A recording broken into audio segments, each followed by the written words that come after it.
This is a Global Original Podcast. As you can hear from the echoey sound of my voice, I'm recording this from the office in which Boris Johnson does his work. There's no one here.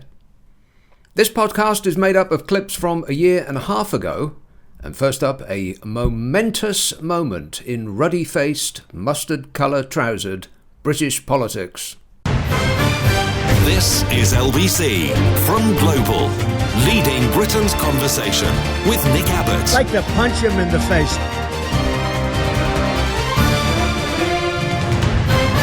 You don't know what you're talking about, do you? Nope. A few hundred people crowded into a warehouse belonging to an industrial cleaning company in an area called Longford in I don't know why that's funny, it just is. Nigel Farage started his new party in the warehouse of an industrial cleaning company.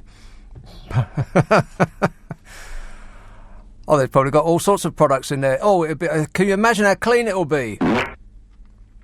He's squirting antibacterial stuff all over everywhere.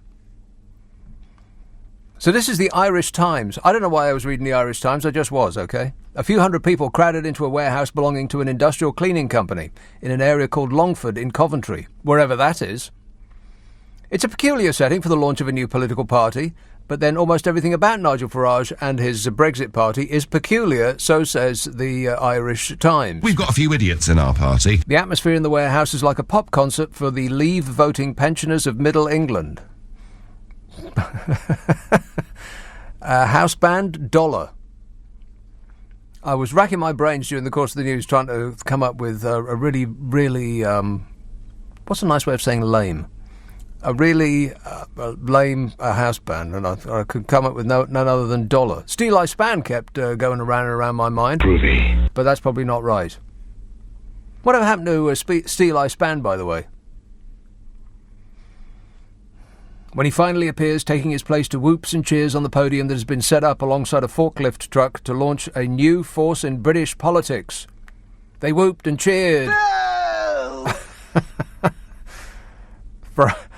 Uncle Nige promises the fight back begins here in Coventry today. We've seen over the past few weeks, what we have seen over the past few weeks is the willful betrayal of the greatest democratic exercise in the history of this nation. Holy moly, he's going to start talking about the 17.4 million people any minute. Boring! Ugh, can't stand it. He reminds the crowd that I did say if I ever had to come back into the political spectrum, there'd be no more Mr. Nice Guy. And I mean it. And he says that's what's happened. I'm a nutcase. He mentions his powerful friends in other English-speaking countries, and judging by the approving titters, the crowd takes this to mean Trump. Really? Bringing up the name of the screaming Mimi?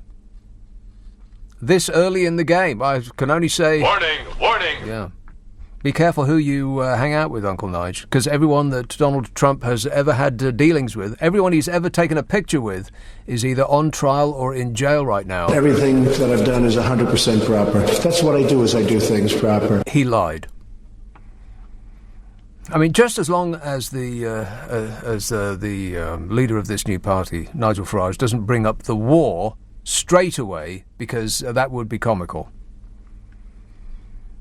And then he said, we are lions led by donkeys, he said of the current British government, thereby bringing up the war. And it was the First World War at that.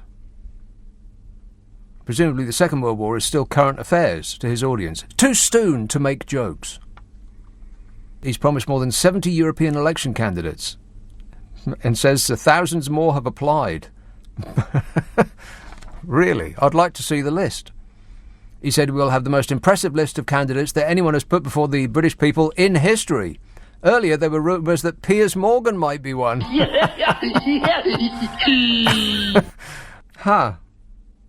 failed to show up, though. A big surprise candidate was Annunziata Rees-Mogg, which is a name I'm not making up. Another candidate was a millionaire, a bunch of millionaire entrepreneurs. Annunziata and the Millionaires. It sounds like a bad French pop group. By the way, Annunziata twice stood unsuccessfully as a Conservative general election candidate, so just 5 more failures, Annunziata, and you'll equal Uncle Nigel's tally. Making the case for leaving under World Trade Organization rules, he said the best option, particularly for Irish farmers and people like that, is to leave on WTO rules, and the European Union will come running down the street after us, waving a tariff-free deal. You know, because they need us more than we need them. It'll be the easiest deal in history. And so on and so on and so on. And then he wrote a column in The Telegraph, which is something that Boris Johnson does on a regular basis. But keep in mind that not everything that you read in the Daily Telegraph is necessarily completely true and honest. Uncle Nige says 3 years after the British people voted decisively to take back their independence, they have a chance to speak again. Yes, I think the British public will have a chance to speak again. To actually go to the polls this time around, to vote for their MEP, and maybe get a fewer cranks. You never know, Nige. The people of this country may actually say, Bye-bye. This time without being subject to the persuasion of absentee tax-avoiding billionaires and dodgy Russian influence and millions of targeted adverts spreading lies and suspiciously large amounts of money that we don't have any idea where it came from. This time around, maybe Uncle Nige is right. Maybe the people should vote again. Anybody think that? We should have a second referendum. The new Brexit Party will ask the electorate not only to support a clean break from the European Union, but also to begin a political revolution in the UK, writes Nige. No Brexit here, he says. Least of all me wanted to contest the European elections on the 23rd of May. Oh, really? Well, think about all the money.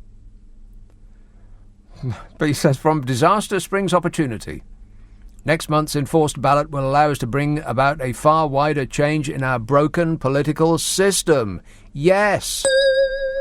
Hopefully a far broader range of people will now vote in the EU elections this time around. Because a broader range of people are actually involved in the process now. We get it. It's important. I think last time around it was about a third of us could be bothered to go. And if it had just been the European elections, we probably wouldn't even have got that. So come on, kids, get involved. Let's go out and actually vote for somebody who, I don't know, might show up to votes that concern the welfare of this country. You know which MEP has the worst voting record of all of them? Guess. Just the first name that came into your mind, that's right. Affirmative. Nigel Farage, as far as I'm aware, has the worst voting record of any MEP in Europe. All of them vote more for their respective beliefs and their countries than he does. What does he do for the money? It's the mystery, as Toya used to say. He says, no Brexiteer, least of all me, wanted to contest the European elections on the 23rd of May. Why? Because the danger is a wider group of people voting for MEPs might not put you in there, perhaps. He says, from disaster springs opportunity. Next month's enforced ballot will allow us to bring about a far wider change in our broken political system. Yes, I'm looking forward to it. He says, I attended the European Summit this week. Oh, well, we appreciate your efforts. Thank you. He said, frankly, it was an embarrassment. European leaders dined in fine style while deciding Britain's future. And Uncle Nige probably penned that sentence between courses on a smoke break at the Ritz that he flew to on a private jet. He wants you to know that he and his billionaire friends are against the elite. He said, regardless of your political view, nobody should want to see their leader humbled on the world stage as Theresa May has been. Yeah, well, it's not her fault. It's the dopes to the left of her and the dopes to the right. There she is, stuck in the middle with that lot. Plus, I think you have to take some responsibility yourself, Nigel. He says, with that said, I'm not certain there are many others in the party or indeed the House of Commons who could have been much more effective. Yeah, I think that's probably right. It was, unfortunately, for a politician, I mean, I suppose they all want the top job, don't they? Climbing up the greasy pole. None of them want to sit in the back benches earning peanuts for the rest of their lives. They want to be in positions of power. They want to stuff their Rolodexes with... people don't use Rolodexes anymore. And look it up on the Wikipedia, kids. It was this weird thing that used to sit on a desk and people used to put their contacts in there and stuff their address book or their phones with the contacts with which that they can monetize their position after they leave. Because it's all about the money, honey. And you'll be much better positioned to do that if you are famous. You know, you've been in the cabinet. Someone could pick you out of a lineup rather than just an also-ran. So she is elevated to the top job. And you can't say no, I'd rather be a Prime Minister when the country's on a more even keel. You've got to take it when it's around, because it might not come around again. And she was gifted a giant turd sandwich by her predecessor. I think this is nonsense. So then Scarpa to go and sit in his shed and think about what he's done. We know where to find him. He's there where they keep the tools. I don't think I'll ever get tired of saying that. And I didn't. Coming up, I pick a patriotic fight over who loves this country more. Anyway, Nigel Farage says, regardless of your political view, nobody should want to see their leader humbled on the world stage as Mrs M has been. With that said, I'm not certain there are many others in the party or the House of Commons who could have done any better. The fact is our ruling class no longer believes in Britain. In them there is a blithe acceptance of managed decline. No one thinks that. I mean, that kind of thinking suggests that if you don't think along my lines, you're a traitor. I know that's not exactly what he's saying, but it's not too far removed. Our political class doesn't believe in Britain. I want the names of the people in our political class who don't believe in Britain. A blithe acceptance of managed decline? Who's he talking about? Nobody thinks that. What he means is that our politicians don't think that we're still led by Queen Victoria and the map of the world is not pink and we don't rule the waves anymore. I think he just means people who are realistic about our position in the world, who don't constantly hark back to a more glorious age. Nigel says, I feel differently from those people. We are a great nation and a great people. But we are being held back by weak leadership. The time to change this is now. He's not going for leader, is he? Anybody thinks that Nigel Farage will be a good dear leader? No. New leadership? I mean, who could he possibly be talking about? Not you know who. Yeah, more about him in a minute. We are a great nation and a great people. We're being held back by weak leadership, he said. Several months ago, I sensed that we would have to fight the European elections. This is why I set up the Brexit Party. The word Brexit is no longer just about leaving the European Union. It symbolises a wider battle between the people and the politicians. There is no battle between the people and the politicians. The politicians are elected to do their best by us, and by a large, to a large extent, that's exactly what they do. Just because you don't agree with every little thing that they do doesn't mean to say they're not magic. Let's assume that they know a little bit more than us, and if they don't, then it's our fault for voting them in the first place. This is why this is so difficult, is because you have basically an electorate that are not informed, telling people that are informed which way the bus should be going. We're having an argument with the sat-nav. Anyway, he says, the Brexit's no longer just about leaving the European Union. Our two-party system is shattered. It must be put out of its misery. Oh, my God. Really? By what method? The electorate has the power to effect this desperately needed change if it acts now, he says. But the problem with all this is that the people aren't on your side, Nigel. You are the minority, but you talk like you're speaking for the country. You might speak for the people in the country pub, but that's about it. He said, in the last 2 weeks, more than 1,000 men and women of high calibre have applied to be have applied to be on our European candidates list. Really, you've checked them all out, have you? In the past 2 weeks, you checked out 1,000 people to determine the nature of their calibre.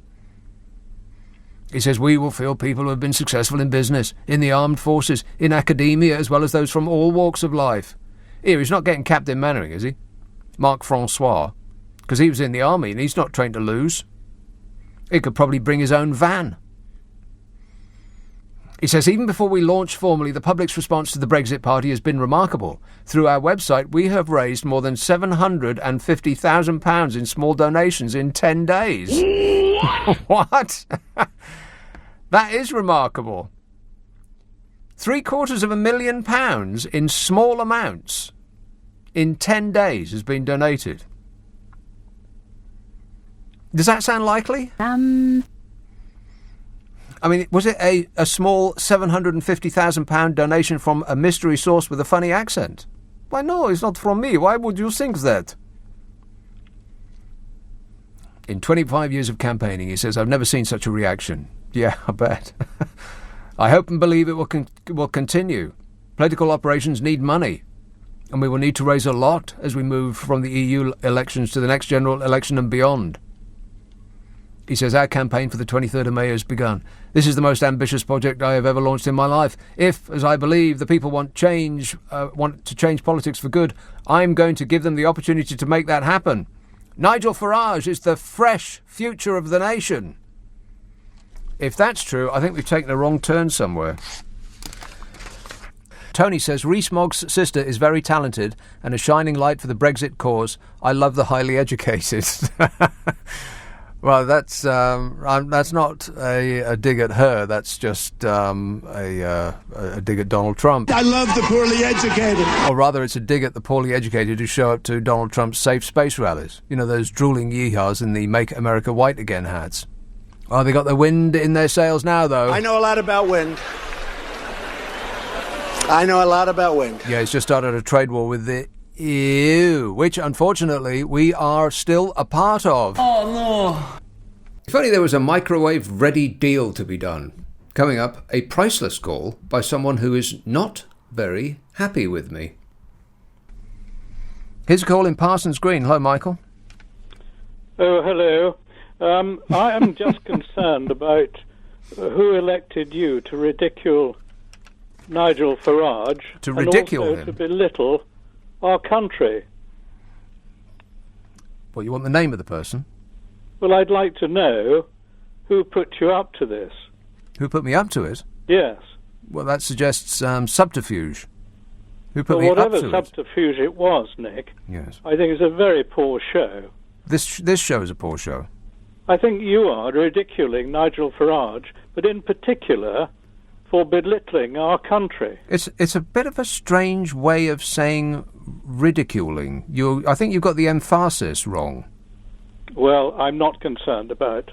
Well, I'm very concerned about it. Well, you can be very concerned, but I just think I'd enjoyed listening to your show until I thought you're just going over the top. Yeah, a little bit over the top. Yes. Anyway, thank you for listening. Okay. Are you trying to tell me that this is your act? Sadly, yes. Dave says, and I don't mean to ridicule him, but that was just really bizarre. Dave says, your sister will have my vote, Jacob. Your sister will have my vote, Jacob, as I jump ship from a disgraced Conservative Conservative Party, spelt, and I am not making this up, CONCERVITIVE.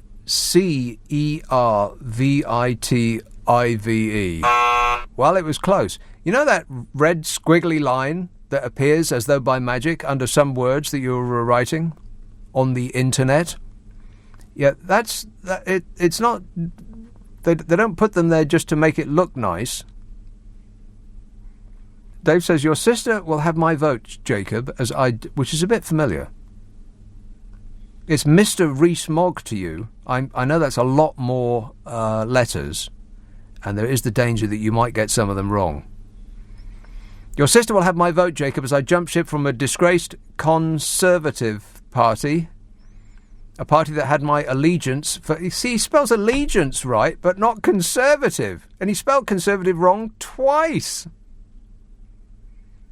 He says, I'm a grassroots member of the Conservatives. When you start losing people like me, you know you're in trouble. And you're spelled Y-O-U-R. Is that right? Negative. Oh, Struth. I think they're well shot of you, Dave. You're dragging them all down. Their average IQ is going to leap once you leave. Meanwhile, here's a call in Farnham. Hello, Martin. Hi, Nick. How you doing? Good, thanks.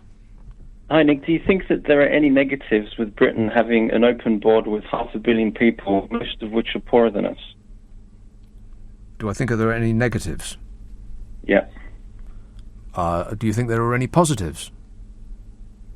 Well, you're all for Britain staying in the EU, and that's what the EU is. So can you think of any negatives of Britain being in the EU with that open border? Can you think of any positives? Well, Nick, I'd like to ask you questions to learn about how you feel. Well, you know how I feel. Otherwise, you wouldn't be asking me those questions in the first place. I do 6 hours a week on how I feel. I've never heard of you or your opinions. So why don't you tell me what you think?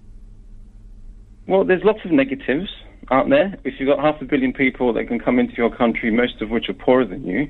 Have you been to India? You don't seriously think that 500 million people are going to come here, do you? Because if they were, they could have done already. Well, I think there's also many rules and regulations about how you can come and how you can stay and how long you can stay and what you have to do while you're here. They can't just come flooding in, Martin. God, we've been through this. Why don't you stand in front of a picture of a random crowd and with the sign saying "We're full"? Oh no, that's they did that already, didn't they? Yeah. I think the south of England is full. You know, it's full. Oh, for crying out loud! Yeah. Farnham, just drive for 5 minutes in any direction, and all you'll see is fields. Have you been to India, Nick? Is it close to Farnham? No, you'd have to get on an airplane because there's lots of people in India. There's plenty of people in India. Yeah. Well, last time I looked, India wasn't a member of the EU. India's a place that has too many people in it, and the EU, with an open border with Britain, is a place that has too many people in it. Well, define too many. People, I'll give you right. So there's 27 countries in the EU. Do you know how much of this country is actually built on? Britain is full. Yeah, I heard you say that's full. 10 yeah. countries. Do you know how many? Do you know what percentage of this country is actually built on? What, Nick? Well, guess. I mean, you're the man who just said it's full. Must be, 95%, something like that? Good. People is good, migration is good, but India is overpopulated. What's India got to do with the EU? Because the EU has 500 million people in it, most of which are poorer than us. If they were going... And so, if they were going to come here, Martin, why aren't they here already? Well, they are here, which is why... We've got 500 million undocumented immigrants... Well, you were right. We are full. Jeez, I had no idea.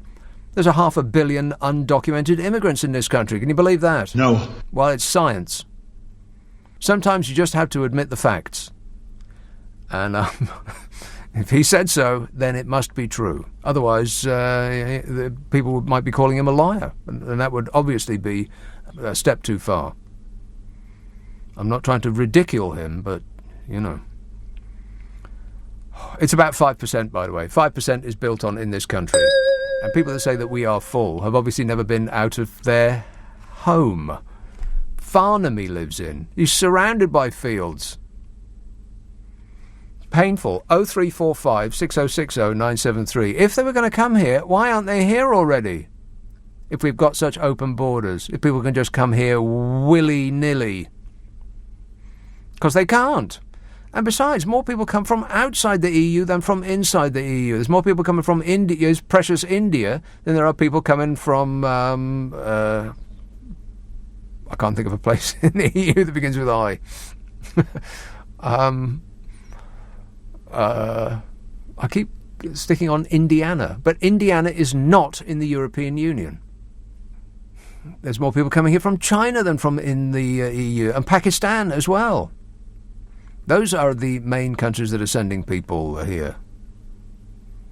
Not countries from the EU. There's strict rules about having a job and earning a certain amount of money and etc. and so on. And you know what? We'll miss them when they're gone. Because who'll serve us in shop? Oh, well, the shops are closing right now, so we won't need them there.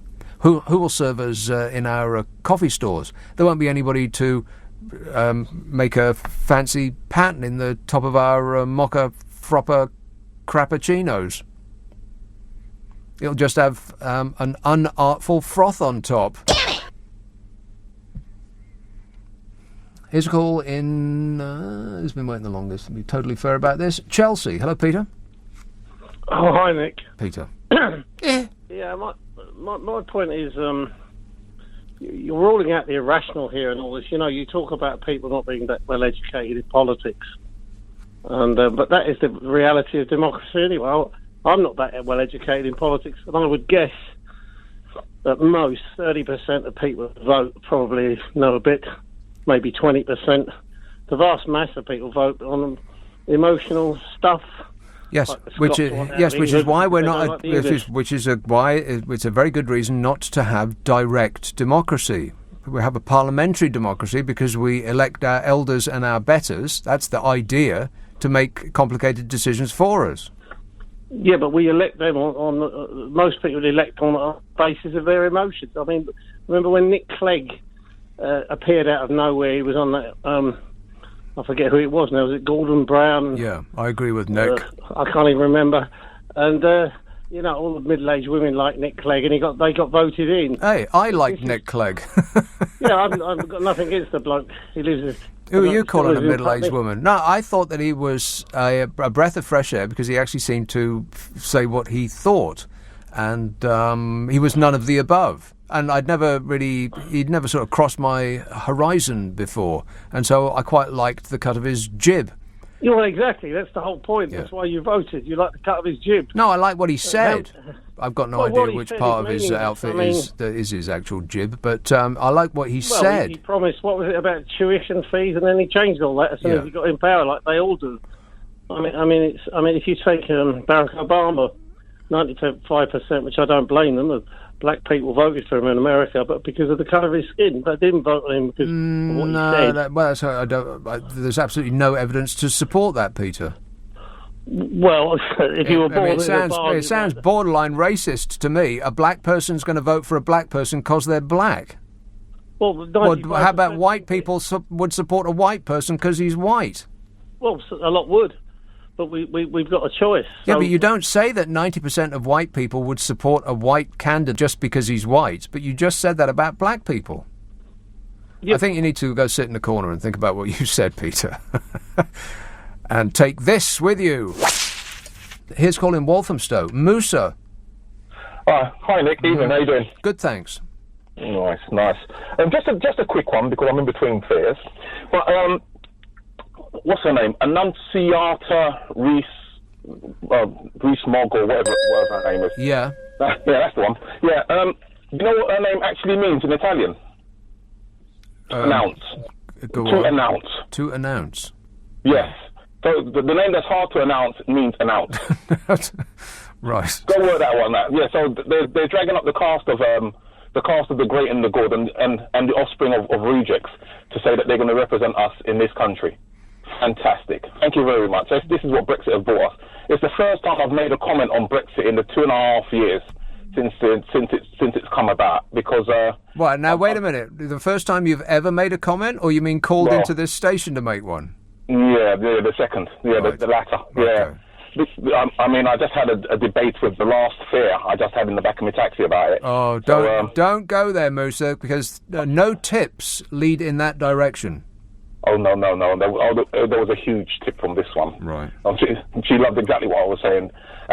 Because she was saying that the whole thing's a joke, and she's from Scotland, and she's saying it will lead to the breakup of the union without a shadow of a doubt. Yeah, perhaps. Now, unfortunately, the situation that we're in now is that it's an absolute mess, right? And everybody knows it's a mess, but the people who initially put forward the premise of Brexit know that they've made a mess, but their pride, their hubris is so staggering that they won't tell the people they've made a mess. Well, I think it's worse than that. I think that a lot of the people, I'm not going to put it on any individual's plate, but I think a lot of the people that are behind Brexit are keen on us leaving in the strongest possible way. They want the hardest possible Brexit because they bet money against the British economy, and only when it goes down will their fortunes go up. And that's not complete fantasy. Individuals behind Brexit have already made hundreds of millions of pounds when the pound crashed immediately after the referendum. That's not a lie. I'm not making that figure up. Hundreds of millions of pounds from some of the main backers of Brexit. Well, also you've got to remember that Jacob Rees-Mogg, his father William Rees-Mogg, wrote the book on how to make a fortune out of financial crisis, which is what is happening right now. So the apple never falls far from the tree. If it's a book, then I'll wait till the video comes out. Thanks a lot, Musa. Here, have you heard of that cab that's got the number plate "Tip Me"? Oh yeah, I've seen that one a few times. Yeah, I almost fell off my fell out of my driver's seat when I saw that. It must cost more than the cab itself, that number plate. Have you seen the price of cabs?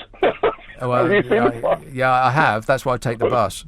Thanks a lot, Musa. 0345 606. Oh, he meant the price of buying a cab. I meant the price of actually taking one. Now I'm on the bus, me.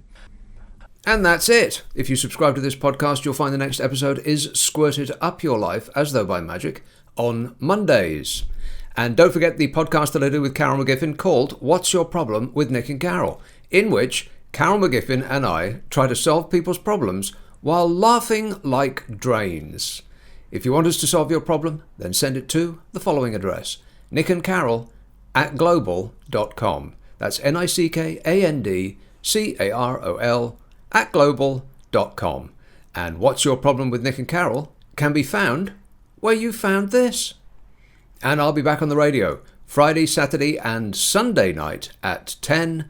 And until then, I'll be seeing you. Bye-bye.